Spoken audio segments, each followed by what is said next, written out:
નમસ્કાર દર્શક મિત્રો, તમે જોઈ રહ્યા છો સાંઈ ગ્રુપ મીડિયા સંચાલિત નવસારી લાઈવ। નવસારીના નેશનલ હાઈવે પાસે 40,000 સ્ક્વેર ફૂટ વિસ્તારમાં નવા કમલમ બનાવવાની યોજના અમલમાં આવી છે અને જેનું આજે ખાતમુહૂર્ત વિધિ સાંસદ સી.આર. પાટીલના હસ્તે કરવામાં આવી। હાલમાં જે ભાજપ ભારતીય જનતા પાર્ટી છે તે સતત વિસ્તાર વધારી રહ્યો છે અને તેનું સંગઠન પણ ખૂબ મજબૂત અને મોટું બની રહ્યું છે। ત્યારે જે જૂનું કમલમ હાલમાં કાર્યરત છે તેમાં જે સંગઠનના હોદ્દેદારોને તે લોકોને આવવા જવા મૂકવા માટે ભારે મુશ્કેલી વેઠવાનો વાર આવી રહ્યો છે અને જેના પરિણામે કેન્દ્રીય મહુડી મંડળ દ્વારા નવ કમલમ બનાવવા માટેની યોજનાને મંજૂરી આપવામાં આવી છે અને જેના ભાગરૂપે નવસારીના હાઈવેમાં 40,000 સ્ક્વેર ફૂટ જેટલી વિશાળ જગ્યામાં કમલમનું નિર્માણ થવા જઈ રહ્યું છે અને જે પણ એઆઈ ટેકનોલોજી સાથે એટલે કે નવા ઉપકરણો સાથે અને એઆઈ સાથે આ કમલમ અમલમાં આવશે અને તેની હાલમાં આજરોજ નવસારીના સાંસદ અને જળશક્તિ મંત્રી એવા સી.આર. પાટીલના હસ્તે આ ખાતમુહૂર્ત વિધિ કરવામાં આવી છે।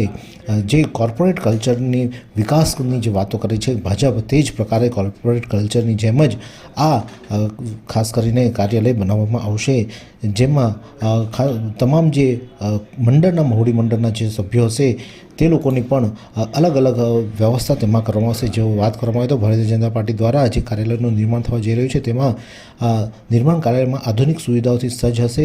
જિલ્લા પ્રમુખની ઓફિસ, સાંસદ સભ્ય અને ધારાસભ્યની ઓફિસો, વિવિધ મોરચાની ઓફિસો ઉપરાંત એક વિશાળ ઓડિટોરિયમ પણ બનાવવામાં આવનાર છે। આ પ્રસંગે ગુજરાત પ્રદેશ ભારતીય જનતાના ઉપપ્રમુખ અને નવસારીના પ્રભારી જનકભાઈ બગદાણાવાળા, ગુજરાત પ્રદેશ ભારતીય જનતા પાર્ટી મંત્રી શીતલબેન સોની, માજી કેબિનેટ મંત્રી અને ગણદેવીના ધારાસભ્ય નરેશ પટેલ, જલાલપુરના ધારાસભ્ય આર.સી. પટેલ, નવસારીના ધારાસભ્ય રાકેશભાઈ દેસાઈ, નવસારી જિલ્લા પંચાયતના પ્રમુખ પરેશભાઈ દેસાઈ, મહામંત્રી અશ્વિનભાઈ પટેલ, જિગ્નેશભાઈ નાયક સહિતના આગેવાનો અને કાર્યકર્તાઓ પણ મોટી સંખ્યામાં આ ખાતમુહૂર્ત પ્રસંગમાં ઉપસ્થિત રહ્યા હતા।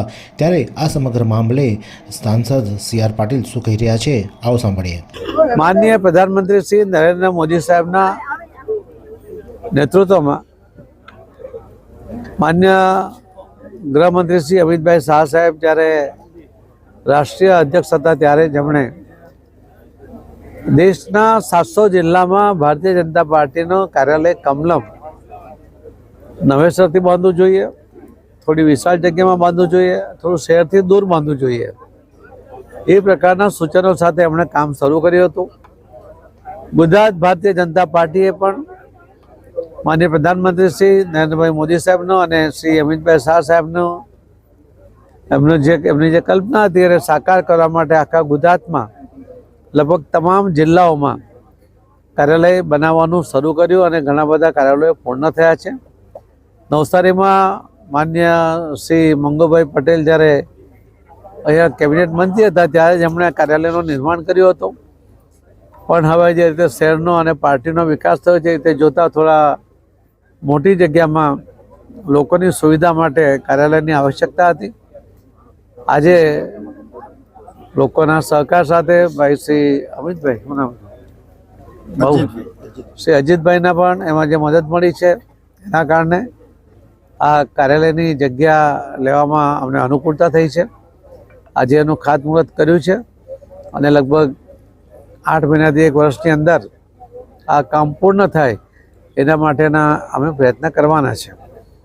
આ કમલમ એ ભારતીય જનતા પાર્ટીના કાર્યકર્તાઓ લોકોના સહકાર માટે, લોકોની અનુકૂળતા માટે માનનીય પ્રધાનમંત્રી શ્રી નરેન્દ્ર મોદી સાહેબની અને રાજ્ય સરકારના મુખ્યમંત્રી શ્રી ભૂપેન્દ્રભાઈ પટેલ એમના યોજનાઓનો લાભ લોકોને મળે એના માટે માધ્યમ તરીકે કામ કરશે। લોકોને અનુકૂળતાને કારણે એમને પણ ખૂબ લાભ એમાંથી મળશે એવો મને વિશ્વાસ છે। આજે હાઈવેની નજીક આ કાર્યાલયને કારણે આખા જિલ્લામાંથી પણ લોકોને અહીંયા આવવું અને પાર્કિંગની વ્યવસ્થા સહિત બધી અનુકૂળતા રહેશે એવો મને વિશ્વાસ છે।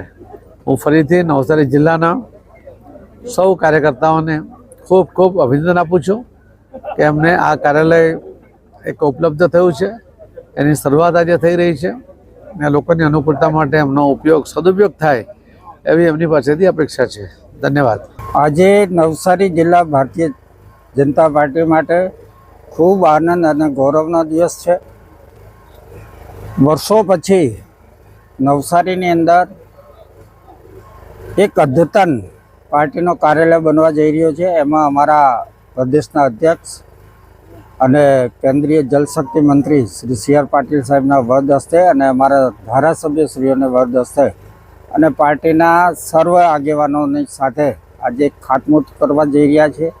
એ કાર્યાલયની અંદર ખૂબ સરસ સગવડ આધુનિક ટેકનોલોજી સાથેનું આ કાર્યાલય છે, જેને લઈને સમય પ્રમાણે આગળના સમયમાં પાર્ટીના કાર્યકર્તાને સીધું કોઈ પણ માહિતી જોતી હોય તો ડાયરેક્ટ અહીંયા કાર્યાલય પરથી મળી જશે.